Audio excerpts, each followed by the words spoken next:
Whether you're a skeptic or a believer, join me, Rob McConnell, as together we'll investigate the world of the paranormal and the science of parapsychology here on the X-Zone Radio TV show on XZBN and the X-Zone TV channel on Simul TV. Since 1990, the X-Zone Radio TV show has been the place where people dare to believe and dare to be heard. Together, we'll investigate UFOs, aliens, ghosts, Bigfoot, psychic phenomenon, lake monsters, conspiracy theories, government cover-ups, the truth embargo, alien abductions, ESP, haunted locations from around the world, and so much more. With over 28 years of broadcasting and more than 4,500 individual guests, the X-Zone is truly a place where fact is fiction and fiction is reality, as evidenced by the credibility, integrity, and professionalism of the guests that we bring to our international audience. If you have seen a UFO, had a close encounter, seen a ghost, Bigfoot, lake monster, or a story that you would like to share or have investigated, contact me, Rob McConnell, by sending me your email to xzone@xzoneradiotv.com, or you can call toll-free 1-800-610-7035, extension 143, and on Skype, X-Zone Radio TV. For more information on the X-Zone Radio TV show with yours truly, Rob McConnell, visit www.xzoneradiotv.com or www.xzonetvchannel.com or simultv.com and xzbn.net. Until next we meet here in the X-Zone from our broadcast center and studios in Hamilton, Ontario, Canada, always remember, X-Zone Nation, keep your eyes to the sky and your heart in the light.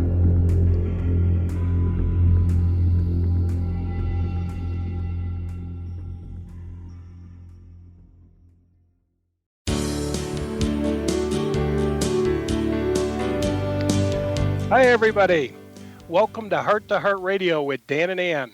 We're coming to you on the X-Zone broadcast network, www.xzbn.net. And tonight, I want to tell you guys, we have a wonderful program for you this evening. We're going to be interviewing our guest, Veronica Houston, tonight. And on this program, she's going to be giving firsthand testimony of the deep corruption within the Watchtower. Angela, could you introduce our guest tonight? Sure, Dan. So Veronica Houston is an ex-Jehovah's Witness as well as an activist for the ex-Jehovah's Witness community under the name Smurf Girl, also her YouTube channel name, by the way. She was born into a family who were among the original Jehovah's Witnesses, so 6 generations, the family also being among the original Watchtower shareholders, who she claims are corrupt to the deepest level with firsthand knowledge and is working on getting the truth out about this. Welcome, Veronica. Welcome. Hi, it's nice to be here and talk to you guys. Well, it's great to have you, Veronica. You know, Yes. I just want to start out with, I want to get to who you are.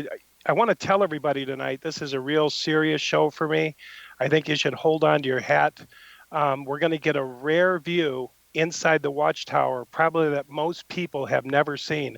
I feel like, Veronica, like I'm talking to someone within the bloodline of the people who started this thing. I mean, you know the big picture. So I just want to start out by asking you, who are you and why should we pay close attention to what it is that you're wanting to share with us tonight? Well, I'm basically the descendants of the original members.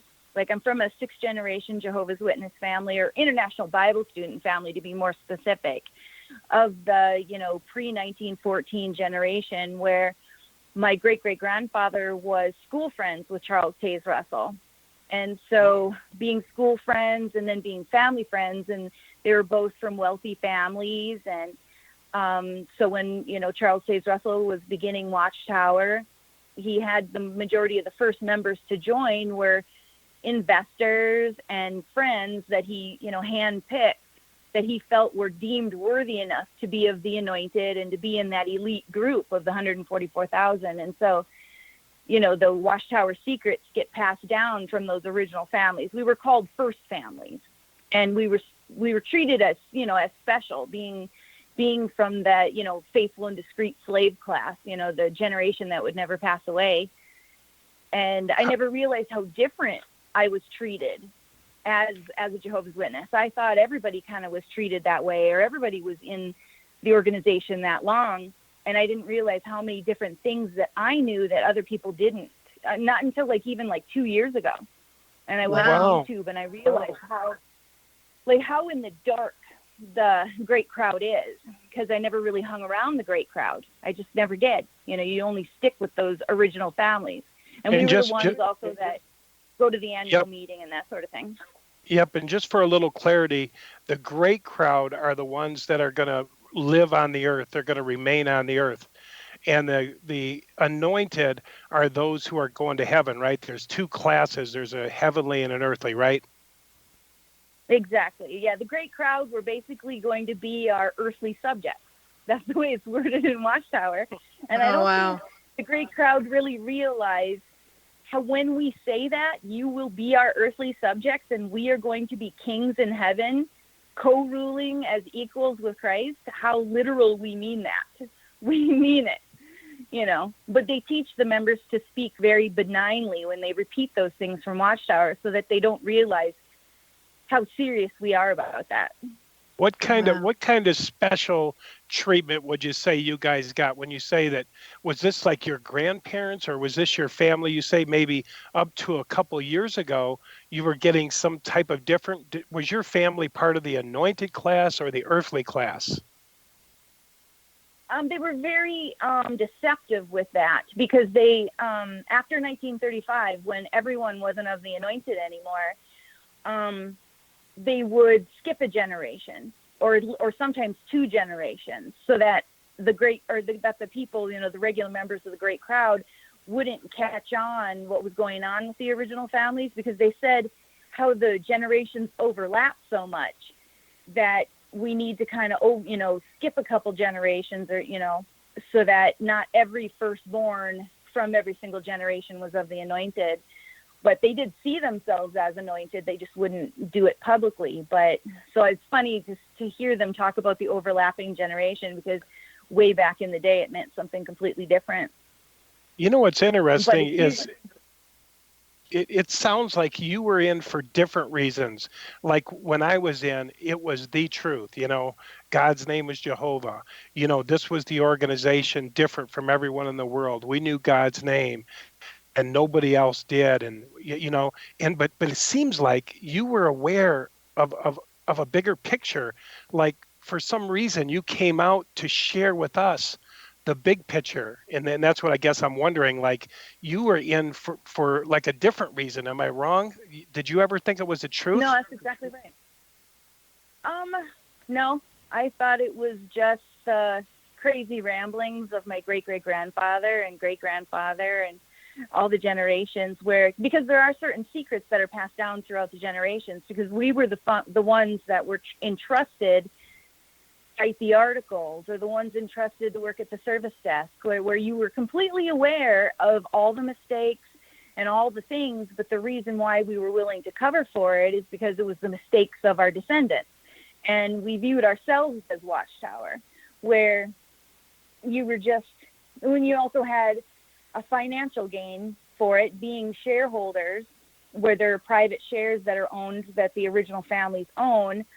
And so you want it to continue because you get a yearly check based off of profits, based off of sales of buildings and things of that nature. And so a lot of times it is just a financial reason that people stay. Wow. Did you guys ever get a cut? Do you ever know, like your dad or your grandpa ever got a cut? Have you ever seen like a check? I knew about it. My great-grandfather, Grandpa Floyd, he was in control of the shares, and I never knew exactly how much, but there was kind of a tanking.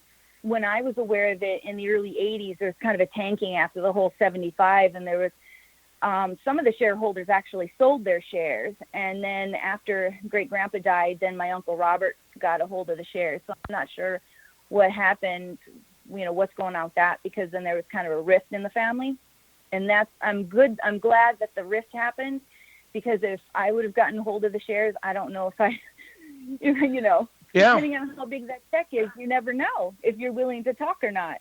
But I always knew I felt guilty for what we were doing. Well, what happened in 1914 for the audience? When the date failed, that was really devastating. And for the audience, that means that Jehovah's coming back, right? Yeah, they thought it was going to be Armageddon, and they basically thought it was going to be the rapture. They thought that they were going to then go and be kings and priests, and they were all going to basically just disappear. Like their bodies were going to disappear, and they were going to, and Armageddon was going to come.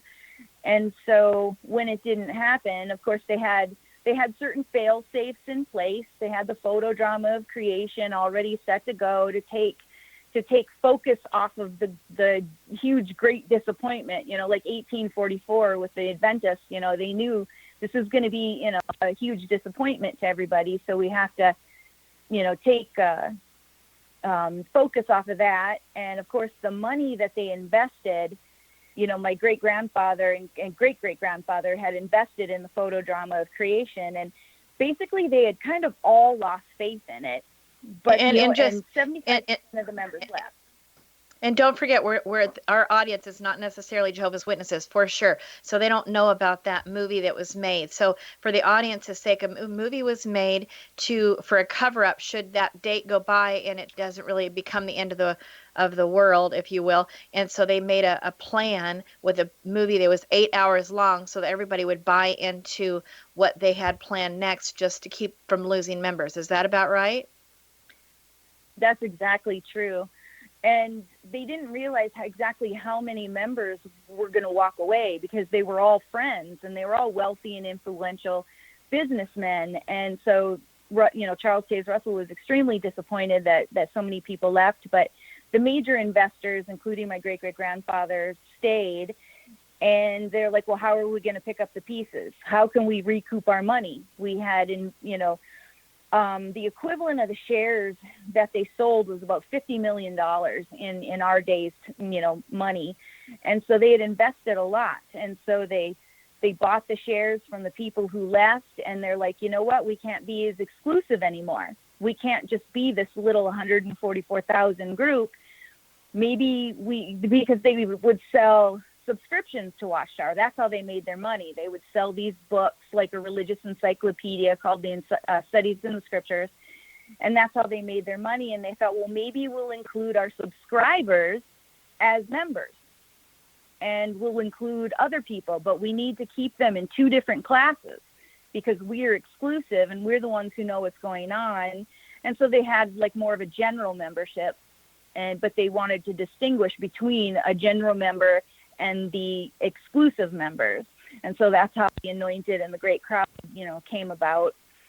And they just basically, it was just them trying to recoup their money. And I don't think they even realized what a big thing they were going to end up creating and how well they would be able to, deceive people. All right, to this, Veronica, Angela, Veronica, we're going to have to take a commercial break. We'll be back with Veronica Houston coming up right after the commercial break. You can learn more about our guests by going to our YouTube channel, Smurf Girl, SMURFGIRL. You're listening to the Heart to Heart radio show on the X Zone Broadcast Network, www.xzbn.net. You can learn more about our show by visiting heart2heartradioshow.com or check out our personal website, prodigaljourneys.com. Again, we'll be right back after the commercial break.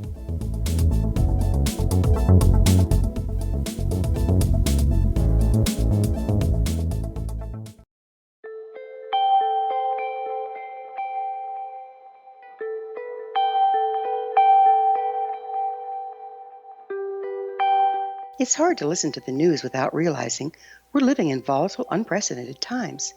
Yet never has there been such an opportunity to transform the human condition. As old structures fail, where can we find the guidance to co-create a better way? Find Your Path Home is an ever-evolving, leading-edge information, education, and healing resource center designed to support and guide you on your path to unity and enlightenment. Based on sound principles employed by shaman worldwide, we provide techniques that can support you through the current transitions, offering online shamanic classes, international long-distance shamanic healing sessions, complimentary Mission Evolution radio episodes and Stairway to Heaven TV vignettes, seminars, retreats, and much more. All of this can be found on findyourpathhome.com. So I was watching the X Zone TV channel last night when I was abducted by aliens, and they kept repeating to me over and over again, simultv.com, simultv.com. What's simultv.com? That's what I asked them. They had it written on the side of their UFO. How do you spell that? UFO. No, I mean simultv.com. simultv.com. simultv.com. Right. simultv.com. Interesting that you were abducted by aliens in a simultv.com UFO last night. Oh, yeah? Yeah. Now that you mention it, I remember now last night I was awakened from a deep sleep. My great-grandmother was standing there. She said she'd come from the hereafter to tell me about simultv.com. She even spelled it out for me. simultv.com, sonny boy. simultv.com. simultv.com, sonny boy. Wow. Yeah. Guys, you'll never guess what my psychic guru just told me. simultv.com. Exactly. Are you guys psychic too? Of course. We all know about simultv.com. simultv.com.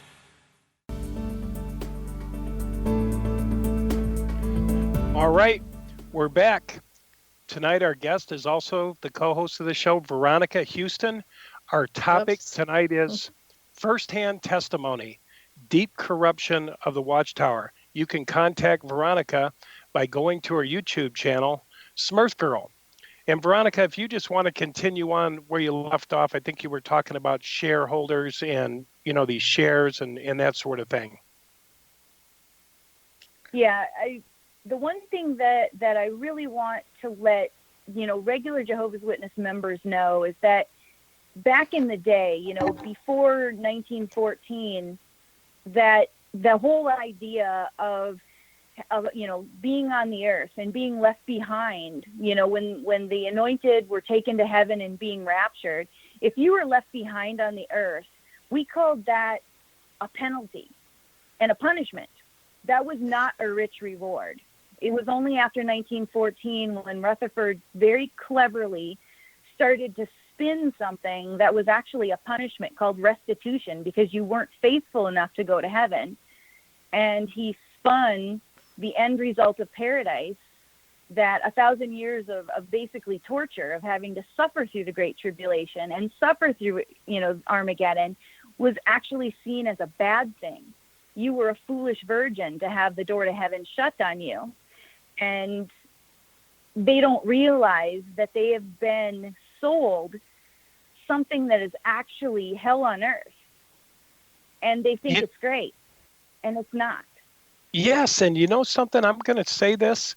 Up till the time I left, which was, it's been 20 years for me. But up till the time I left, Angela couldn't believe me. And she says, I want to go to the Kingdom Hall. And I used to tell her, we call ourselves good for nothing slaves. And that always bothered me. I thought, and the brother would say, we're good, the Watchtower, it would say, we're good for nothing. The ones who are going to remain on the earth, the ones who are going to be in the paradise, were called good for nothing slaves. And I always used to wonder, why do we call ourselves that? And what we're doing, we ought to be doing. Yes, and when Dan did take me to one of the services, and 3 times in the service, they would ask this question, and then the answer was always supposed to be, which I didn't know, but they said, that's yes, so we are the, what is it again, Dan? The good for nothing slaves. And then they said, and yes, and we're doing, and what we ought to be doing. What we're doing, we ought. That's right. And I thought, what in the world? I was just mortified. I mean, they were happy to say this, and they looked so downtrodden and so, I don't know, head down. And I'm like, what in the world is going on here? It's like any psychologist knows that if you tell somebody that, they will be that. You tell a son he's stupid, or you're good for nothing, you stupid son, and he will be good for nothing. Everybody knows that. They've known that forever. So I was just mortified.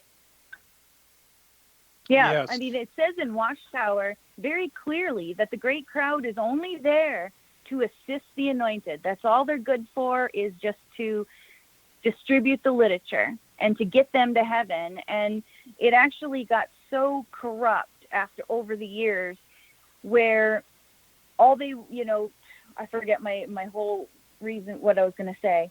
Oh, but you're just gonna. that they didn't care anymore, or that they wanted to actually make the great crowd as unrighteous as absolutely possible, because the men in charge, like Fred Franz, the president of Watchtower, during the 80s and whatnot, they were afraid of being usurped and having their spot in heaven taken, and they wanted to make sure that their spot in heaven wasn't taken, and so they wanted to make sure those good-for-nothing slaves were as unrighteous as possible, just in case.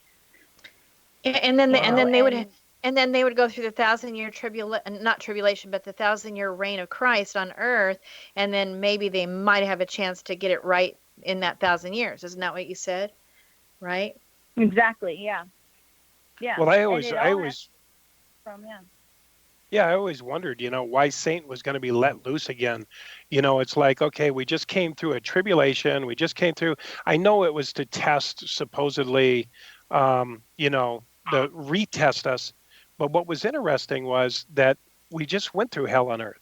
And now we went through the tribulation, and now we get 1,000 years rest, and then Satan's going to return to beat us up once more and to retest us and to make sure one more time.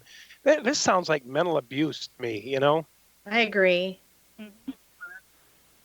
So my question, and all the anointed, then they don't have to suffer through any of that, because they were the only righteous ones that were resurrected. They were the only righteous ones to go to heaven, and all the unrighteous are going to be left behind on the earth. All the while, the Jehovah's Witnesses are going to think they're the only righteous ones there. And in fact, they're just as unrighteous as everybody else, and that's their ultimate deception.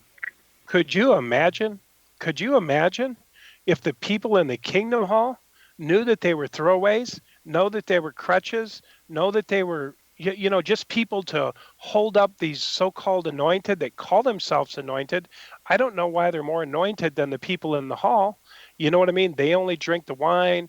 This is amazing stuff. And, my question is, Veronica, like, what made you, this question keeps coming to my mind.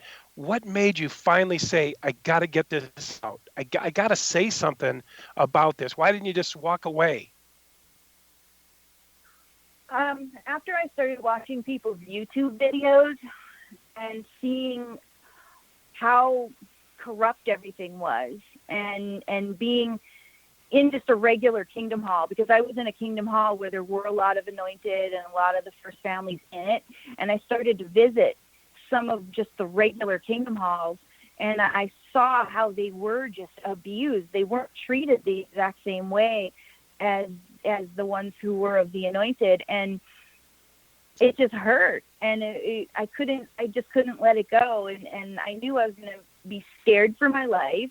I knew if I started to say certain things out loud, because there's not been anybody from the first families that's willing to walk away, because they're either just too selfish, they don't care, they're getting a financial gain, or the status. And I don't know. I just couldn't stand seeing people be hurt like that. And then your grandfather, he was kind of influential a little bit in that department, right?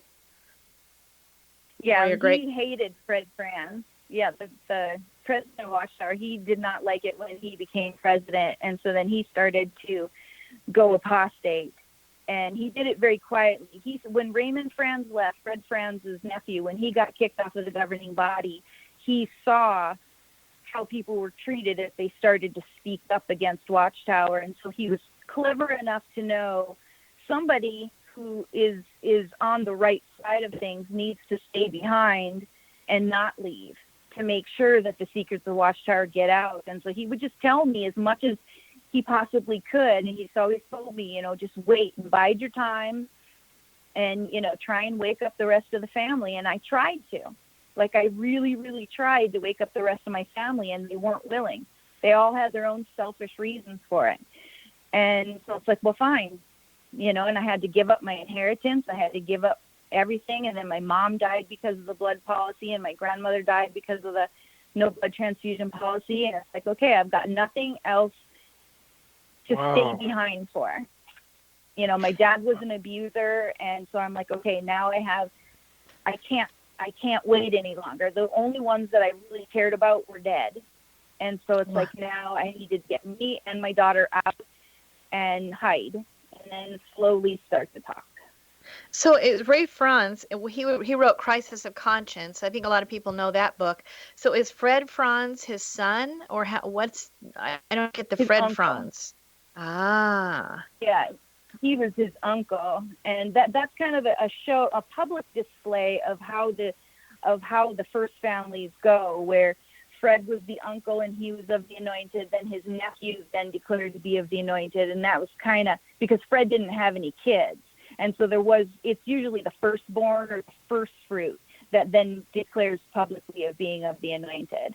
And then it travels on, throughout the generations. And so with me, it was my great-grandfather, and then I was to declare publicly that I was of the anointed, because you're named as their replacement. For when they get old, you have to replace them, so there's always a remnant left behind on earth. Because after 1935, I know most Jehovah's Witnesses would know this, nobody else was really supposed to be of the anointed except replacements, but no one understood what that meant. But a member of the true, original family who was of the remnant would name their replacement, which would usually be someone in their family descendant line, a firstborn, a first fruit. You would inherit the shares of Watchtower, and then you would just carry on and write for Watchtower or be on the governing body, the ones who are entrusted at the very top. How do they keep track of the 144,000? They really don't care. They call them congregation level anointed. The ones who partake at the memorials, those aren't really seen as anointed in Watchtower's eyes. They'll talk about that a lot in Watchtower, where not everyone who professes to be of the anointed really is. When they call it being truly of the anointed, if you have to be from a first family, you have to be named by another person that's anointed, and you would never partake at the memorial publicly. You only partake once, and so that they distinguish, like, oh well, do they partake at the memorial every year? Okay, yeah, they're not one of the first families. Okay, So all right, Veronica. Veronica. We're going to have to take commercial break here, and when we come back, I guess I want to ask you who's controlling this thing and who's still in control. So right after we get back, we're going to have to take commercial break, but we'll be back with Veronica Houston, and our topic tonight is on firsthand testimony, the deep corruption of the Watchtower. You can contact our guest, Veronica Houston, by going to her YouTube channel, Smurf Girl, SMURF. You've been listening to the Heart to Heart radio show with Dan and Ann on the X-Zone Broadcast Network, and that's www.xzbn.net. Our website is hearttoheartradioshow.com. We'll be right back after the commercial break.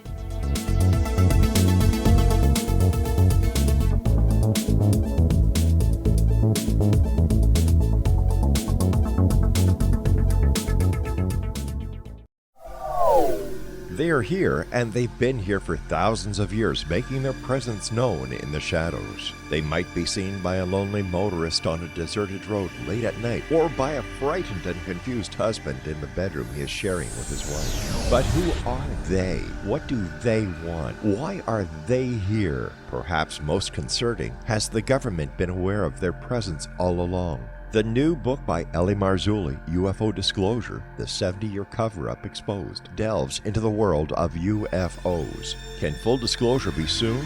Order now and receive a free hour and 37-minute DVD on the UFO phenomenon. UFOs are real. Get both the book and the DVD, a $40 value, for only $19.99. To order your book and DVD today, go to lamarzulli.net. That's LAMARZULLI.net.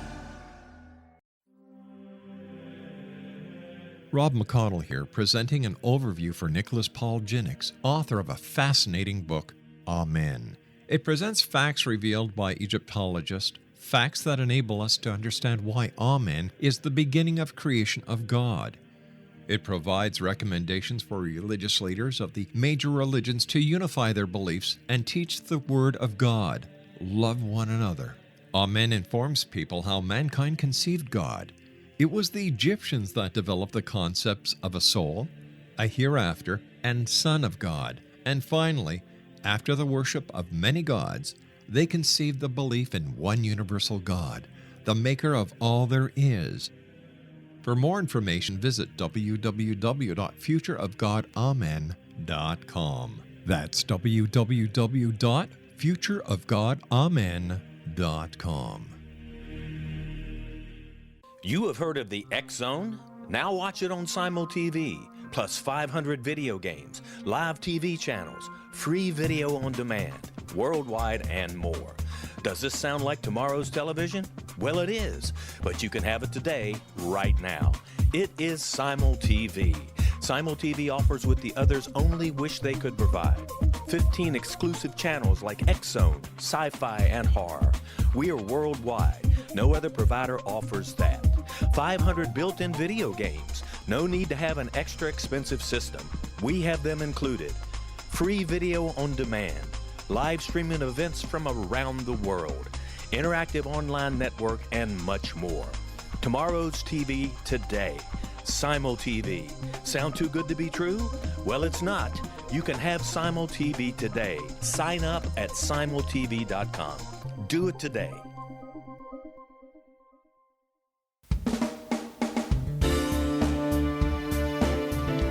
All right, we're back. We've been talking with our guest, Veronica Houston. We're so glad you joined us tonight, Veronica, and we've been talking about our guest's firsthand testimony of the deep corruption of the Watchtower. And you can contact our guest tonight by going to her YouTube channel, Smurf Girl. And Veronica, I just wanted to continue on here. A burning question of mine has always been, who runs the Watchtower today? It's like nobody knows. It just seems like it's just a nonprofit and a good organization, and they build kingdom halls in a day, and everybody goes in and builds them, and they share the money. They take the money from this hall and build another one, and it just seems all good. But I know behind it, I'm wondering, how do they make their money? What do they, who's running this thing? Who owns the kingdom halls? Who owns this organization? Good question. Yeah, it's all under the corporation name of Watchtower, but the shareholders, the private shareholders, still own it. The original families still own it, and it would be their descendants. And the sad part is that the majority of those are not even Jehovah's Witnesses anymore. They just don't care anymore, and so it really is just a corporation, and where nobody, the real board of directors, like the ones who are really in charge, are the helpers of the governing body. They're cleverly disguised, and they'll say, we're just helpers. But the president of Watchtower is one of the helpers, and the governing body now I see is basically just mascots, just bad people to emulate. Like they pick the worst people to emulate that were of the anointed, the most corrupt. And the way that a lot of the shareholder families describe the governing body nowadays, they basically represent 7 deadly sins.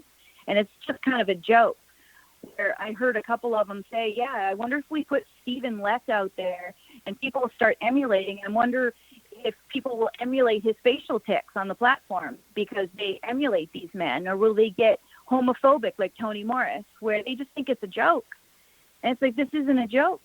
There's almost 9 million people, and they're being hurt, and they're shunning their families. And it's when you get these rich, wealthy white businessmen and these wealthy families, that's the way that they act. They think that they can just control people. And I've heard, it's just really sad, and that's always the way it's been. I've heard of a guy that was in Bethel, and he told me that I mean, you're exactly right. He was in Bethel, and he was a part of some of these meetings where they were putting together the Watchtower. And it sounded like what he told me was just throw anything in there. They're just a lost sheep, just throw something in there. And they did. A lot of the time it's just regurgitated information that they've said before. Me and Angela were at an assembly a few years back, and Angela wanted to see what an assembly looked like.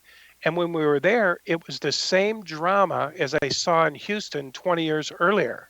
about, scaring the heck out of people who would want to leave the organization or who would dare miss a meeting. It was fear. You were going to be destroyed. Jehovah's going to kill you. And I'll tell you, it just runs on fear. A lot of the people in there are mentally ill, and they get more mentally ill over time. And this is crazy. And you know what I think is interesting, what you said, Veronica? That the anointed today, in their view, are thrown away. Because I know that's true, because when I was in there in the 60s, they said the anointed class was already pretty much filled up, plus or minus a few. So when we saw somebody taking the wine and the communion, we thought, oh, they're just faking it. They're just fakes. But it's interesting that I know they reopened up that door to drinking the wine again for people and said, we're going to collect some more of them. But what's interesting, don't you think that would be interesting if within the congregation, the people, if they knew that the anointed were even throwaways in a sense, Yeah, they use the term, well, they just profess to be of the anointed.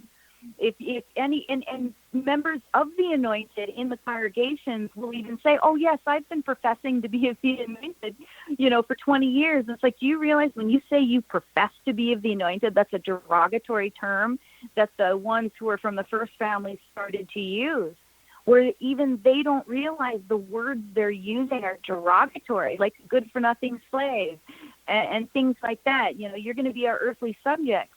They repeat it.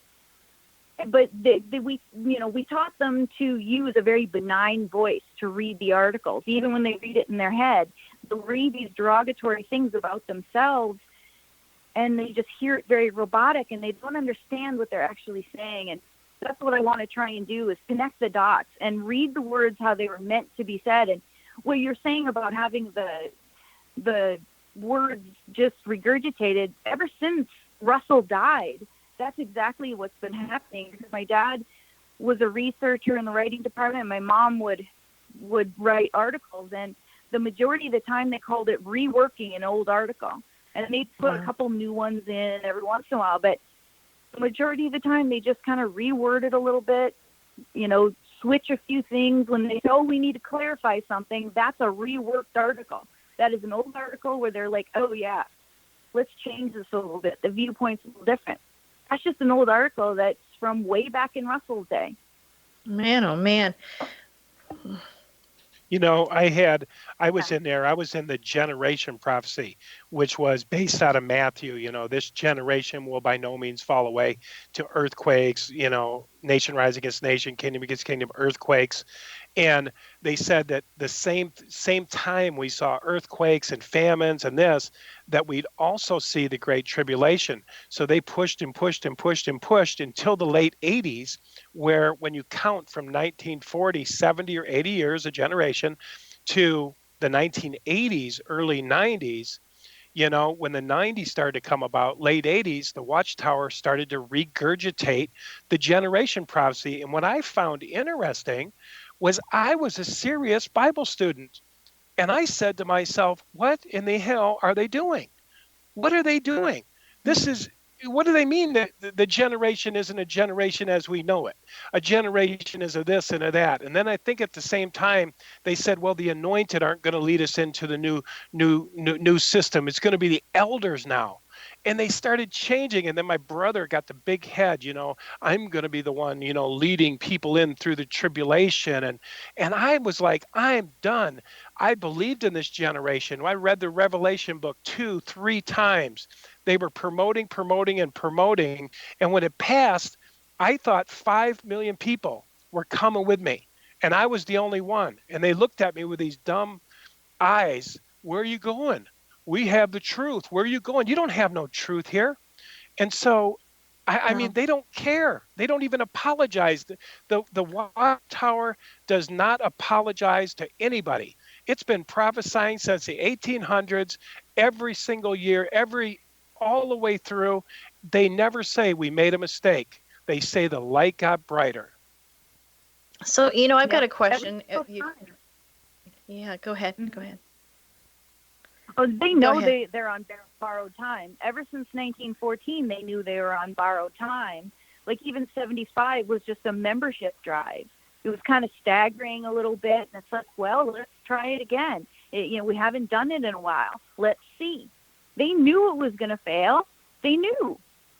And like my father was one of the ones where he was helping write those articles, and he was very young at the time, and he knew it wasn't going to happen, because I asked him, I said, well, what did you think was going to happen? And it was like, well, we just needed to keep people's hopes up so they wouldn't leave. Oh, brother. And I just sat there and I was dumbfounded. I'm like, how can you do that to people? And he's like, well, they'll get over it. They always do. That's crazy. Hey, Veronica, we used to hear things like, since Dan got out, that is, that people are using witchcraft and stuff like that to get these articles written so that the food is coming down from, witches and demons and that kind of thing. Is there any at all truth in that? Yeah, they use what they call as a spirit-directed channel of communication, but they try and, with the writers of Watchtower, distributing the spiritual food, they all have their own little technique, but they feel that they're channeling their mediums, and they channel angels. So it's different than being a spiritist that's channeling demons. It's angels. But they all have their own little technique of meditation, or sometimes they'll use like a spirit board or the tarot or candles and chants or whatever it is. But who are the ones doing this? Usually members of the first families. They're the only ones who are entrusted enough to keep the secrets. They would never just let anybody do that. You have to have something invested where you're a family member. Wow. Is this still a money machine, this organization? I mean, are they still very wealthy? It's been a while since I've known how much money's really circulating, but it seems like they're kind of tanking. Because when it was a couple annual meetings ago, because I've known Tony Morris and his family since about the 80s, and the look on his face, I've known him for a while. And Veronica, could you hold that comment, Veronica? We're going to have to take a commercial break. So Veronica, Angela, when we're back, we'll continue our discussion with our guest, Veronica Houston. Her YouTube channel is Smurf Girl. SMURF Girl. You're listening to the Heart to Heart radio show with Dan and Ann on the X-Zone Broadcast Network, www.xzbn.net. For more information about Heart to Heart radio show, visit heart2heartradioshow.com. That's a TWO in there. All right, guys, we'll be right back. And again, you're listening to Heart radio show with Dan and Ann on the X-Zone Broadcast Network. We'll be right back.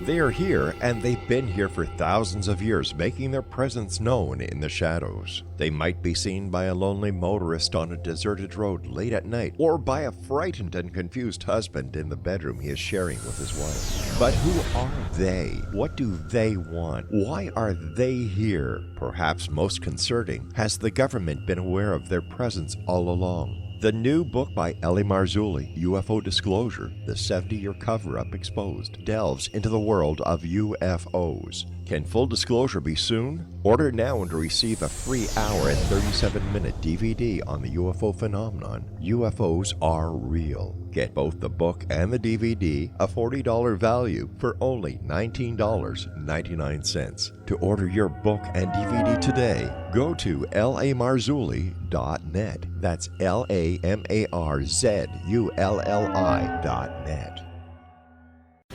Christopher Fulton is a survivor of the national security state. All he wanted to do was preserve history when he acquired a Cartier watch from the estate of President Kennedy's personal secretary. But that simple act set off a terrible chain reaction. He was pursued by the U.S. Justice Department and the FBI, thrust into the middle of the U.S. government's Assassination Records Review Board, even monitored and pursued by the Russian government. All because that Cartier watch was the missing link of evidence, a timepiece worn by JFK that fateful day in Dallas, a link resulting in Christopher being incarcerated and attacked for 9 years years because he opened a hidden chapter in history. The intriguing journey outlined fully in Christopher Fulton's memoir, The Inheritance, is available now through TrineDay.com or Amazon.com. The Inheritance, Poisoned Fruit of JFK's Assassination by Christopher and Michelle Fulton is a must-read, an incredible tale of how easily our own government can overrule justice. The Inheritance, Poisoned Fruit of JFK's Assassination.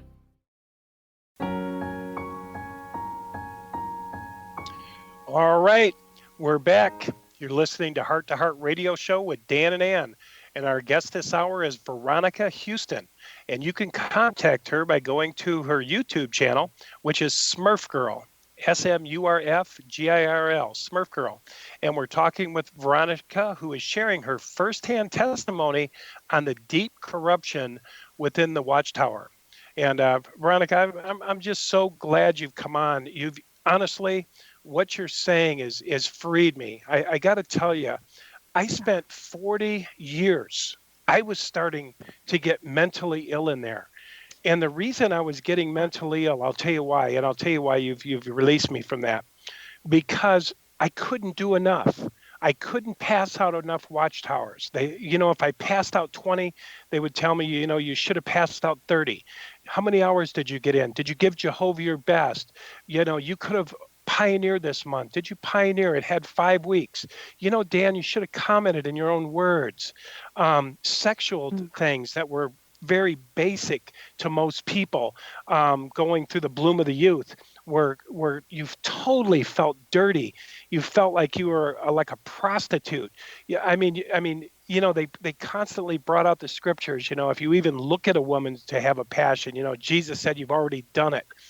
So we had an endless line going to the elders to confess our sins. The sisters had to go to the elders and confess if there was any type of strange sex other than the norm. They had to go before 3 men. And I think this is just terrible.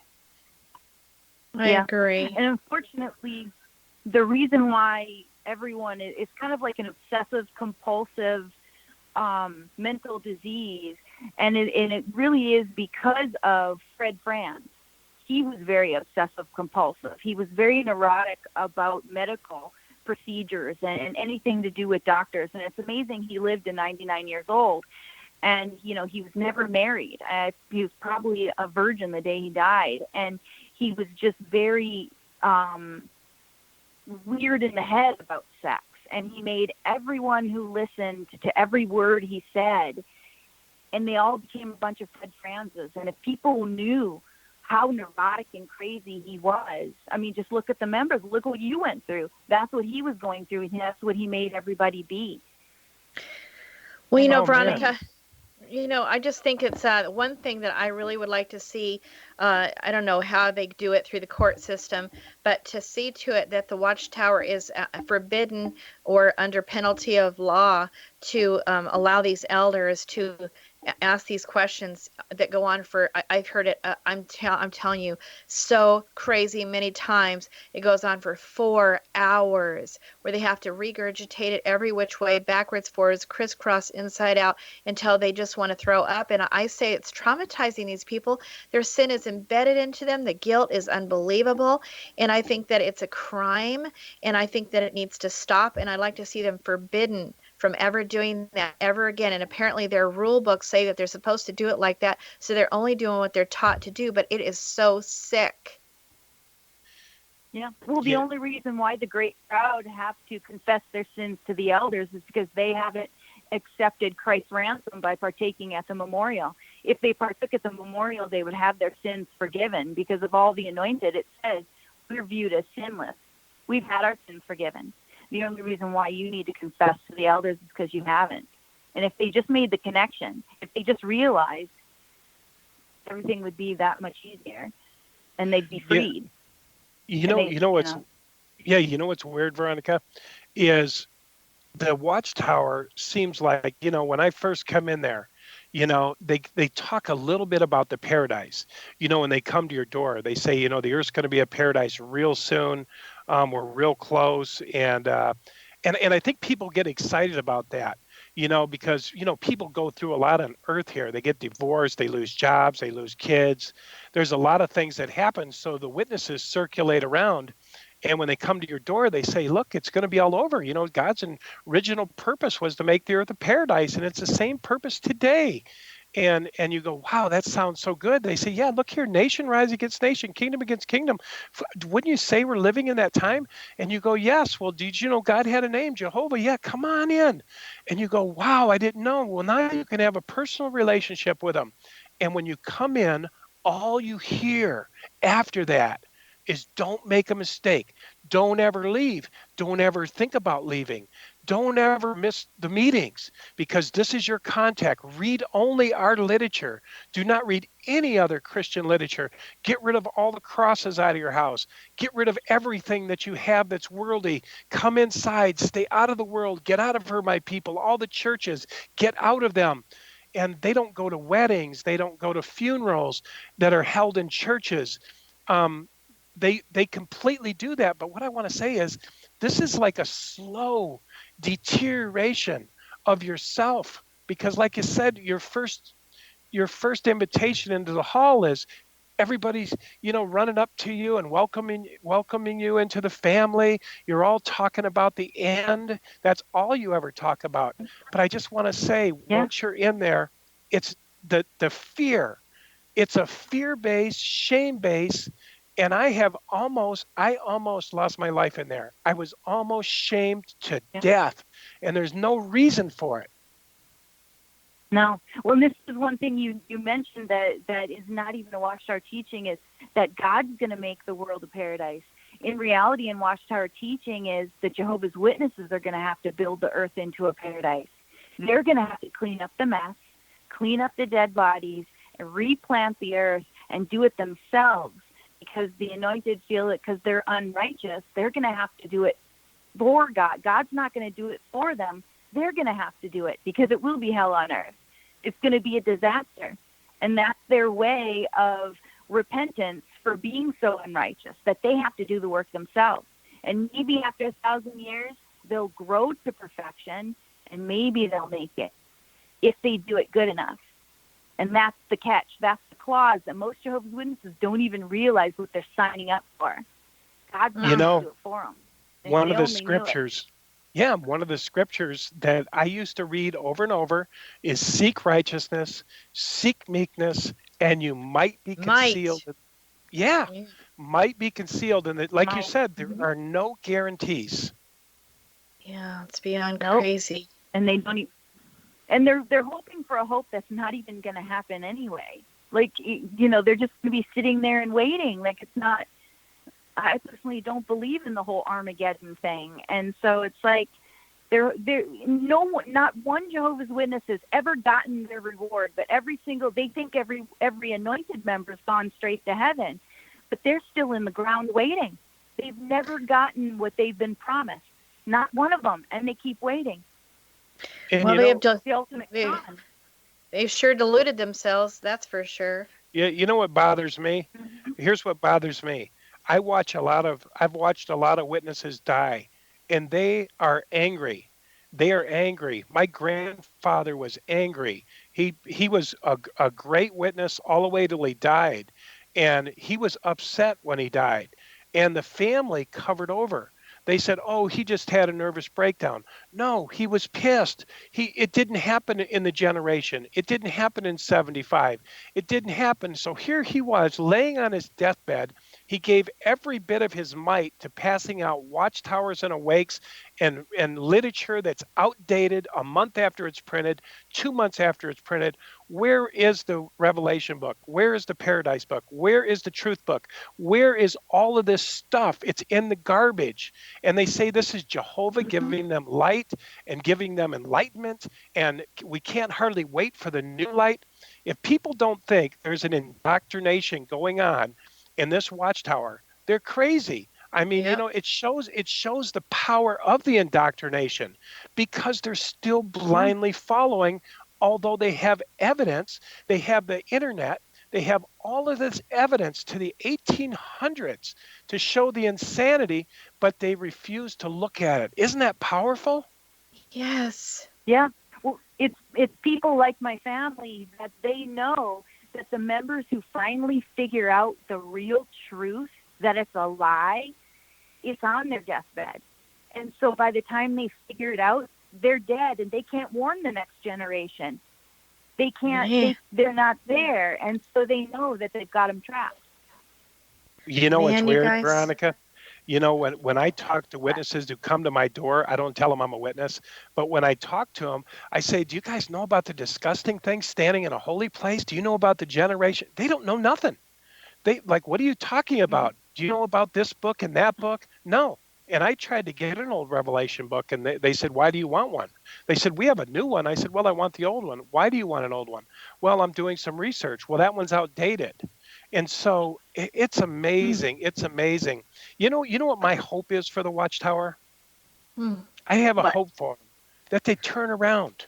They've got so much power over so many people, millions of people. They've got their minds.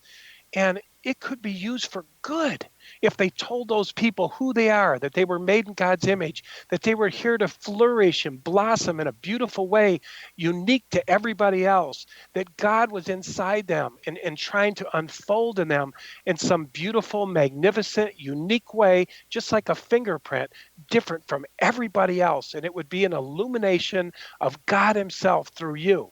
Just think about that. But anyway, guys, hey, we got to wrap it up here, Angela. I'm sorry. Yes. Veronica, thank you. But we have to wrap it up. I've so enjoyed this conversation with you, Veronica, and I know Angela has too. Yes. Thank you, Veronica. Thank you for being with us tonight. And for more information about Veronica, just check out her YouTube channel, Smurf Girl, and she's got a lot to say. All right, we'll be back next week with another edition of Heart to Heart Radio Show with Dan and Ann. And to find out when our show can be heard on the X-Zone Broadcast Network, visit www.xzbn.net. And for more information about Heart to Heart Radio Show, visit heart2heartradioshow.com or check out our personal website, prodigaljourneys.com. Thanks for joining us. Good night. Good night.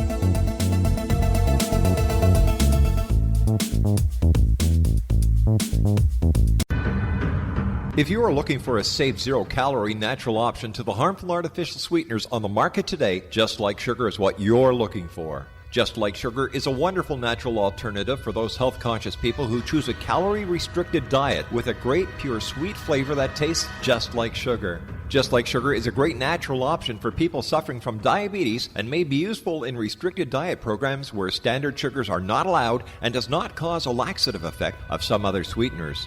Just Like Sugar comprises a perfect blend of chicory root fiber, natural calcium, natural vitamin C, and Just Like Sugar's sweetness comes from the natural flavors from the peel of the orange. Just Like Sugar is a natural alternative to harmful artificial sweeteners and will change the way that you believe all natural sweetener products taste. Just Like Sugar is available at your local Whole Foods markets, Wild Oats markets, Henry's, Sun Harvest, and many other fine natural food stores in the U.S., Canada, and worldwide.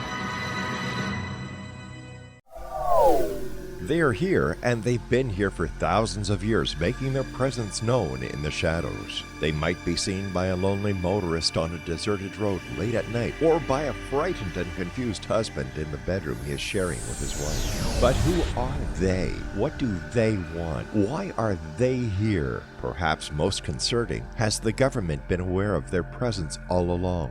The new book by L.A. Marzulli, UFO Disclosure, the 70-year cover-up exposed, delves into the world of UFOs. Can full disclosure be soon? Order now and receive a free hour and 37-minute DVD on the UFO phenomenon. UFOs are real. Get both the book and the DVD, a $40 value, for only $19.99. To order your book and DVD today, go to lamarzulli.net. That's LAMARZULLI.net.